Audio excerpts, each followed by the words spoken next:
Exam එකට ලකුණු 100යි. බොරු කියන්න බෑ. ඈ අද එක්සෑම් එකේ තිබ්බද? ගණන් වලට 30යි. සිංහල වලට 45යි. පරිසරයට 25යි. ඔක්කොම එකතු කරොත් 100. ඈ මරුනේ. දාන්න පාක් ඈ.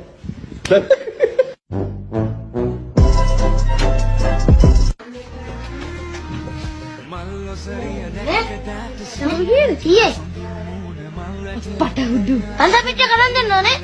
යකෝ පගාවට 100ක් ගන්නෙ. තතුව. වාරයට අද ලකුණන්නේ යකෝ. 100? තතුව. 100 කියන්නේ විභාග උපරිමම ඉවර වෙන ලකුණ. මම මිස්ටර් කියන්නේ ඉතින් ලකුණක් කපන්න ගියා නම් මේ කරන්න කියලා. මල්වට අතර ආදර කැලුම්